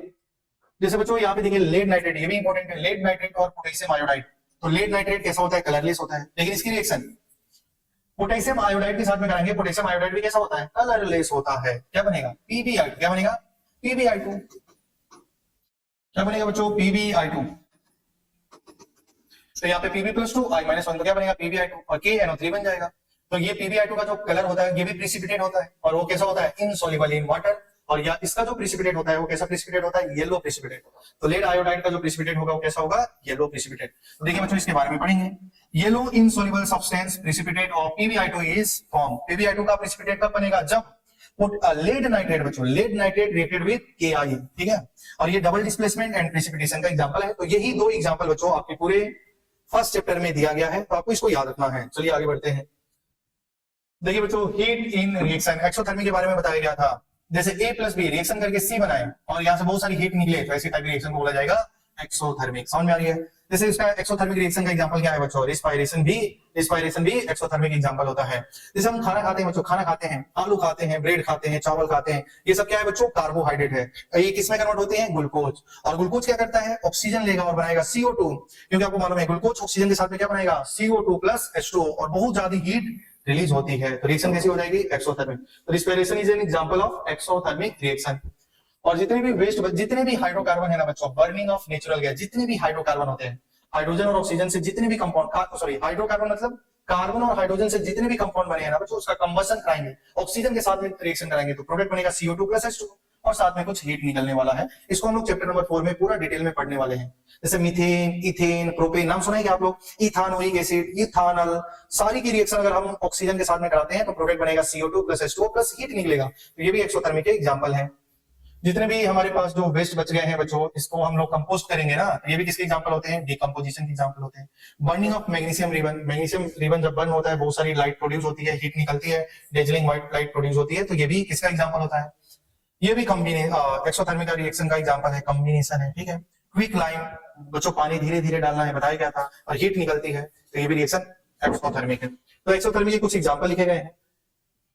अब एंडोथर्मिक के एग्जांपल की बात किया जाए तो बच्चों आपको याद होना पड़ेगा कि कैल्शियम कार्बोनेट को हीट करेंगे तो क्या बनेगा? Calcium oxide + carbon dioxide. Lead nitrate को हीट करेंगे तो क्या बनेगा? लेड का ऑक्साइड + NO2 + O2। AgCl को सनलाइट के प्रेजेंस में तो क्या बनेगा बच्चों? Ag + Cl2, Ag + Br2। यहाँ पे क्या बनेगा बच्चों? H2 + O2। और बच्चों फेरस सल्फेट को हीट करेंगे तो क्या बनेगा? Ferric oxide Fe2O3 + SO2 + SO3। तो इसमें सारे में आपको हीट देना पड़ेगा। रिएक्शन कैसी है? एंडोथर्मिक। आगे बात करते हैं बच्चों। यहाँ पे बताइए ये जो ग्लूकोज है वो ऑक्सीजन के साथ में CO2 + H2O और साथ में क्या करेगा? हीट रिलीज करेगा। तो ये किसका एग्जांपल है बताइए? एक्सोथर्मिक रिएक्शन है। क्या है बच्चों? Exothermic reaction. तो एक्सोथर्मिक रिएक्शन का एग्जांपल है। आपको बताना है एंडोथर्मिक रिएक्शन। बताइए बच्चों एंडोथर्मिक जिसमें क्या होगा? हीट क्या होगा? हीट एब्जॉर्ब होगा। और हीट एब्जॉर्ब कब होगा? कॉम्बिनेशन में या डिकम्पोजिशन में? जितने भी डिकम्पोजिशन रिएक्शन है सब में होगा। ठीक है। तो बताइए बच्चों, decomposition of calcium carbonate to form, calcium carbonate को जब डिकम्पोज करेंगे calcium oxide plus carbon dioxide में, तो हीट देना पड़ेगा। तो रिएक्शन कैसी होगी? एंडोथर्मिक। समझ में आ रही है? रिस्पिरेशन में एक्सोथर्मिक, कैंडल को जलाएंगे तो भी एक्सोथर्मिक, और वेजिटेबल को कंपोज करेंगे तो वो भी कैसी है? वो भी कैसी है बच्चों? एक्सोथर्मिक। तो आपका एंडोथर्मिक बताना है, तो करेक्ट आंसर क्या होगा आपकी? जितनी भी डिकम्पोजिशन रिएक्शन होती है वो सब कैसी होती है? एंडोथर्मिक। अब हम बात करेंगे ऑक्सीडेशन और रिडक्शन पे बात करेंगे। ऑक्सीडेशन का मतलब क्या होता है? ऑक्सीडेशन, ऑक्सीजन, ऑक्सीजन आ रहा है क्या बच्चों? तो addition of oxygen is called oxidation. Oxygen का जुड़ना, अगर ऑक्सीजन जुड़ेगा तो हाइड्रोजन को निकालो, तो ऑक्सीजन का जुड़ना हाइड्रोजन का निकल जाना क्या कहलाता है? Oxidation. Addition of oxygen and removal of hydrogen is called oxidation. तो रिडक्शन उल्टा करो, ऑक्सीजन का जुड़ना ऑक्सीडेशन, तो ऑक्सीजन का निकलना और हाइड्रोजन का जुड़ना क्या कहलाएगा? रिडक्शन। तो बच्चों जिसका होगा ऑक्सीडेशन उसको बोला जाएगा रिड्यूसिंग एजेंट, और जिसका होगा रिडक्शन उसको बोला जाएगा ऑक्सीडाइजिंग एजेंट। वही बातें यहाँ पे लिखी गई हैं। और बच्चों आप ऐसे भी याद कर सकते हैं, लॉस ऑफ इलेक्ट्रॉन, अगर इलेक्ट्रॉन का लॉस होता है तो उसको ऑक्सीडेशन बोलते हैं, और gain of electron, gain of electron, electron का अगर गेन होता है तो उसको बोला जाता है रिडक्शन। जैसे बच्चों सोडियम ने इलेक्ट्रॉन निकाल दिए हैं, सोडियम ने इलेक्ट्रॉन निकाल दिए हैं, तो सोडियम का क्या हो चुका है बच्चों? ऑक्सीडेशन। क्या हो चुका है? ऑक्सीडेशन। क्लोरीन ने बच्चों इलेक्ट्रॉन को गेन कर लिया है, तो यहाँ पे क्लोरीन का क्या हो चुका है? रिडक्शन। समझ में आ रही है? तो ये है ऑक्सीडेशन और रिडक्शन। तो चलिए बच्चों आगे बढ़ते हैं। जैसे यहाँ पे देखिए बच्चों, यहाँ से देखिए, यहाँ पे जिंक ऑक्साइड, यहाँ से यहाँ पे बताइए क्या हुआ है? रिमूवल ऑफ ऑक्सीजन, और यहाँ से यहाँ पे क्या हो चुका है बताइए? Addition of oxygen. तो आप मुझे बताइए बच्चों, ऑक्सीजन का जुड़ना, ठीक है, ऑक्सीजन का जुड़ना क्या हो जाएगा? यहाँ से ऑक्सीजन निकल रहे हैं क्या हो जाएगा बच्चों? रिडक्शन। और यहाँ पे ऑक्सीजन जुड़ रहे हैं तो क्या हो जाएगा? ऑक्सीडेशन। ठीक है, तो जिंक ऑक्साइड का क्या हो गया है? रिडक्शन, और कार्बन का क्या हो गया है? ऑक्सीडेशन। जिसका ऑक्सीडेशन होगा उसको बोला जाएगा रिड्यूसिंग एजेंट, और जिसका रिडक्शन होता है उसको बोला जाता है ऑक्सीडाइजिंग एजेंट। ऐसे आप लिख सकते हैं। और ऐसे रिएक्शन बच्चों जहां पे ऑक्सीडेशन और रिडक्शन साइमल्टेनियसली होती है, ऐसे टाइप के रिएक्शन को बोला जाता है रिडॉक्स रिएक्शन। रिडॉक्स में देखिए बच्चों, रिडॉक्स, रिडॉक्स, रिडॉक्स मतलब रिडक्शन, और ऑक्स का मतलब होगा ऑक्सीडेशन। तो ऐसे रिएक्शन जहां पे oxidation and reduction occurs simultaneously, this reaction is known as redox reaction. चलिए ठीक है, अब यहाँ पे बताना है बच्चों, देखिए कॉपर ऑक्साइड से यहाँ पे देखिए, और यहाँ से यहाँ पे देखिए, यहाँ पे पहले क्या था? ऑक्सीजन था, यहाँ पे ऑक्सीजन गायब हो गया है, तो यहाँ पे से यहाँ पे क्या हो रही है? Removal of oxygen. यहाँ से यहाँ पे क्या हो रहा है बताइए? Addition of oxygen, addition of oxygen. तो बताइए बच्चों, ऑक्सीजन का निकलना क्या कहलाता है? ऑक्सीजन का निकलना रिडक्शन कहलाता है, और ऑक्सीजन का जुड़ जाना, यहाँ पे ऑक्सीजन नहीं था बच्चों, यहाँ पे जुड़ गया है, तो इसको क्या बोला जाएगा? ऑक्सीडेशन। और जिसका होगा ऑक्सीडेशन उसको क्या बोला जाएगा? Reducing agent. जिसका ऑक्सीडेशन होगा उसको क्या बोला जाएगा? रिड्यूसिंग एजेंट, और जिसका होगा रिडक्शन उसको बोला जाएगा ऑक्सीडाइजिंग एजेंट। और ये बात समझ में? चलिए बच्चों आगे बढ़ते हैं। अब ये आपके सामने क्वेश्चन पूछा गया है MnO2। देखिए बच्चों, यहाँ से यहाँ पे, यहाँ से यहाँ पे देखिए, और इसको बताना है, ठीक है। तो यहाँ से यहाँ पे देखेंगे, यहाँ से यहाँ पे क्या हो रहा है? Removal of oxygen. ऑक्सीजन का निकलना मतलब क्या हो गया है? ऑक्सीजन का निकलना रिडक्शन, तो इसका हो गया है रिडक्शन। और यहाँ पे देखिए बच्चों, यहाँ पे HCl, ठीक है, और यहाँ पे क्या है? Cl2, ठीक है। तो यहाँ पे क्या हो गया है? Removal of hydrogen. तो हाइड्रोजन का निकलना क्या हो गया? ऑक्सीजन का बच्चों, ऑक्सीजन का निकलना क्या कहलाता है? रिडक्शन। और हाइड्रोजन का निकलना, अरे ऑक्सीजन का जुड़ना, हाइड्रोजन का निकलना क्या कहलाता है बच्चों? ऑक्सीडेशन। आ रही है बात समझ में? तो अब ध्यान दीजिएगा, ऑक्सीडेशन, तो इसको क्या बोला जाएगा? अगर इसका हो गया है रिडक्शन तो इसको बोला जाएगा ऑक्सीडाइजिंग एजेंट, और इसका हो गया ऑक्सीडेशन तो इसको बोला जाएगा रिड्यूसिंग एजेंट। तो लिखिए MnO2 is oxidized and HCl is reduced. जिसका ऑक्सीडेशन होता है उसको ऑक्सीडाइज बोला जाता है, जिसका रिडक्शन होगा वो रिड्यूस हुआ है, तो सेम बात है। तो देखिए MnO2 is oxidised, MnO2 is reduced. भाई MnO2 क्या होगा? रिड्यूस होगा भाई, उसका रिडक्शन हो रहा है ना, तो ये ऑप्शन गलत है। HCl is oxidized, HCl is oxidized, सही, ठीक है, सही है, HCl is oxidized। MnO2 is reduced, MnO2 is reduced, ठीक है, सही बात है। MnO2 is reduced and HCl is oxidized, MnO2 is reduced, MnO2 is reduced and HCl is oxidized, बिल्कुल सही बात है। लेकिन बच्चों ये जो क्वेश्चन पूछा गया है ना, वो बोला गया है कि ये रिडॉक्स रिएक्शन है। क्या है? रिडॉक्स रिएक्शन है। तो रिडॉक्स रिएक्शन होने के लिए बताइए ऑक्सीडेशन और रिडक्शन साइमल्टेनियसली होना पड़ेगा। आ रही है बात समझ में? तो रिडॉक्स रिएक्शन में क्या हुआ है कि MnO2 तो रिड्यूस हुआ है और HCl को क्या होना पड़ेगा? ऑक्सीडाइज, तभी तो ये रिडॉक्स रिएक्शन हो पाएगा। रिडॉक्स रिएक्शन का मतलब होता है ऑक्सीडेशन और रिडक्शन एक ही रिएक्शन में होनी चाहिए बच्चों, यही कंडीशन है रिडॉक्स रिएक्शन होने के लिए। तो रिडॉक्स रिएक्शन होना है तो MnO2 को रिड्यूस और HCl को ऑक्सीडाइज होना पड़ेगा। ठीक है बच्चों, आगे बढ़ते हैं। यही सेम क्वेश्चन है बच्चों, आपकी स्क्रीन पे लिखी गई है और आपको दिया जाएगा होमवर्क और आपको इसको सॉल्व करना है और कमेंट में बच्चों जल्दी से जल्दी बताइए कि इसका आंसर क्या होने वाला है। फिर नेक्स्ट में देखिए बच्चों, ऑक्सीडेशन ऑफ कॉपर। कॉपर जो होता है उसका कलर कैसे होता है बच्चों, रेडिश ब्राउन, लेकिन जैसे ही वो ऑक्सीजन के साथ में आता है तो कैसा कलर का हो जाता है, ब्लैक कलर का हो जाता है। उसका ऑक्सीडेशन होता है, कॉपर क्या करेगा, ऑक्सीजन को ले लेगा तो क्या बनेगा, कॉपर का ऑक्साइड बनाएगा और वो कैसा कलर का होगा, ब्लैक कलर का होगा। अगर वही उल्टा सोचेंगे तो जो कॉपर ऑक्साइड है उसको हाइड्रोजन दे दीजिए तो क्या बनेगा, कॉपर प्लस H2O बनेगा। तो यहाँ पे इसका क्या हो जाएगा बताइए, यहाँ पे ऑक्सीजन का एडिशन हो रहा है और यहाँ से यहाँ पे देखेंगे तो यहाँ से यहाँ पे क्या हो गया, कॉपर का क्या हो गया, ऑक्सीजन निकल रहा है, ऑक्सीजन का जोड़ना ऑक्सीडेशन, ऑक्सीजन का निकलना रिडक्शन, तो यहाँ पे क्या हो जाएगा, रिडक्शन। तो कॉपर ऑक्साइड को जब हाइड्रोजन से पास कराएंगे तो क्या बन जाएगा, कॉपर ऑक्साइड का हो जाएगा रिडक्शन। लेकिन कॉपर को ऑक्सीजन के प्रेजेंस में लाएंगे तो कॉपर ऑक्साइड बनेगा, कॉपर ऑक्साइड को हाइड्रोजन के प्रेजेंस में लाएंगे तो रिडक्शन हो। और ये बात समझ में, चलिए आगे बात करेंगे। देखिए यही बोला है, reddish brown of copper metal changes to black colour. If hydrogen is pass over copper oxide then black colour changes to brown. देखिए जो ब्लैक कलर है इसमें चेंज हो जाएगा ब्राउन, मतलब रिएक्शन बैकवर्ड डायरेक्शन में चली जाएंगे।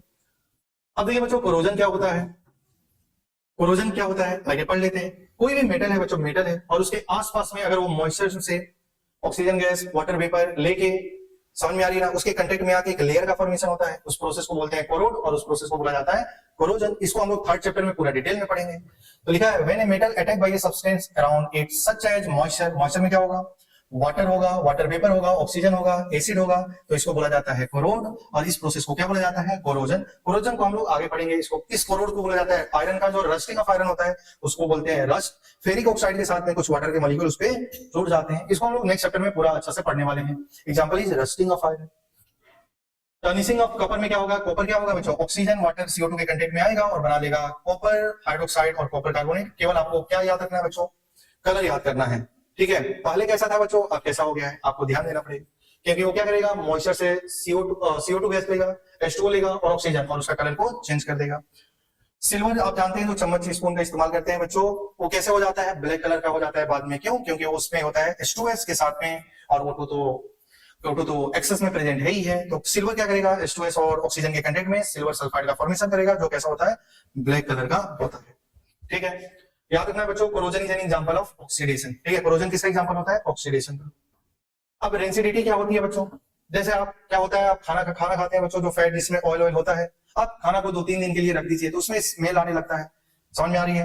क्यों, क्योंकि जो फैट होता है वो ऑक्सीजन के प्रेजेंस में उसका ऑक्सीडेशन कराता है, ऑक्सीडेशन कराएगा तो उसका स्मेल चेंज हो जाएगा। इसी प्रोसेस को क्या बोला जाता है, इसी प्रोसेस को बोला जाता है रेंसिडिटी। तो रेंसिडिटी क्या है, the taste of smell of food material containing fat oil changes when it is left exposed to the air for a long time, ठीक है। तो ऑक्सीडेशन ऑफ फैट, फैट का ऑक्सीडेशन हो जाता है और जिसका वजह से क्या होती है, रेंसिडिटी होती है। इसका प्रिवेंशन क्या है, कैसे बचाया जाए बच्चों, इसको बचाने के लिए आप क्या करेंगे, एंटीऑक्सीडेंट का इस्तेमाल करेंगे, मतलब उसके अंदर में ऑक्सीजन ना घुस पाए, समझ में आ रही है, तो इसका इस्तेमाल करना पड़ेगा। या आप जो भी कंटेनर ले रहे हैं उसको एकदम टाइट से बंद कर दीजिए ताकि हवा ना घुस पाए। और जैसे आप चिप्स खाते हैं बच्चों, चिप्स खाते हैं 20 रुपए का, 20 रुपए में 2 रुपए की चीज, 2 रुपए की चिप्स होती है, 18 रुपए की हवा होती है बच्चों, है कि नहीं, क्योंकि उसके अंदर में नाइट्रोजन गैस फिल की जाती है ताकि वो एंटीऑक्सीडेंट से बता है, क्योंकि उसका ऑक्सीडेशन ना, उसका स्मेल चेंज ना हो, ठीक है। बात समझ में आ रही है। अब आगे बढ़ते हैं, अब केमिकल चेंज के बारे में पढ़ेंगे बच्चों। वही पढ़ रहे थे अभी तक जो भी पढ़ रहे थे वो केमिकल चेंज था। और ये बात समझ में, मतलब कुछ नया बन जाता है उसको केमिकल चेंज बोलते हैं, या तो उसका शेप, साइज, कलर में ऑल्सो चेंज, उसका कलर भी चेंज हो जाता है और न्यू केमिकल क्या हो जाता है, फॉर्म हो जाता है, ठीक है। तो इसके एग्जांपल है सॉलिंग ऑफ मेल, ये रस्टिंग ऑफ आयरन, ये सारे एग्जांपल हैं। फिर आगे बात करेंगे फिजिकल चेंज क्या होता है बच्चों। फिजिकल में क्या होता है, उसका शेप, साइज, स्टेट चेंज हो भी सकता है, ठीक है। और इसमें कोई भी नया केमिकल फॉर्म नहीं होता है। पेपर है उसको क्रश कर दो, क्रशिंग है paper is an example of physical change. आप उसका शेप, साइज को चेंज कर सकते हो, लेकिन पेपर में आग लगा दोगे तो पेपर पूरा ही चेंज हो जाएगा, इसलिए उसको केमिकल चेंज बोलेंगे। Burning of paper is an example of chemical change, लेकिन क्रशिंग है paper is an example of physical change. कुछ नया नहीं बनता है, उसको फिजिकल चेंज बोला जाता है। मेल्टिंग ऑफ वैक्स, देखिए बच्चों, मेल्टिंग, बर्निंग ऑफ वैक्स नहीं बोला जा रहा है, मेल्टिंग बोला जा रहा है। मेल्टिंग मतलब अगर वैक्स को आप मेल्ट कर दिए हैं बच्चों तो फिर वो क्या होगा, सॉलिड से इसको मेल्ट कर दीजिए, लिक्विड से फिर सॉलिड बन जाएगा, फिर आप सॉलिड से उसको बना सकते हैं, मतलब उस चेंज, उसका आपने शेप, साइज को चेंज कर सकते हैं, तो ये फिजिकल चेंज होता है। क्रिस्टलाइजेशन, फिजिकल क्रशिंग है पेपर का, ये भी किसका होता है। Melting of ice to give water, ice होता है उसको मेल्ट कर दो, पानी बना दीजिए, पानी को फ्रीज में रख दीजिए, आइस बना दीजिए, तो ये भी किसका एग्जांपल होता है, फिजिकल चेंज का होता है। तो आज की क्लास में बच्चों, आज की क्लास में हम केमिकल इक्वेशन एंड रिएक्शन को फाइनली समाप्त कर चुके हैं। कल की क्लास में आपको कौन सा चैप्टर पढ़ना है आप कमेंट करके जरूर बताइए। और बच्चों आप 8 बजे भूलिए मत, सिग्मा इंस्टीट्यूट के यूट्यूब चैनल पे ज्वाइन करिए आपको डेली आपको जो चैप्टर में आपको डाउट हो रहा है, मैथ, फिजिक्स, केमिस्ट्री, बायोलॉजी में, आप कमेंट करिए बच्चों, हम लोग उसी चैप्टर को स्टार्ट करेंगे। तो मिलते हैं बच्चों नेक्स्ट क्लास में।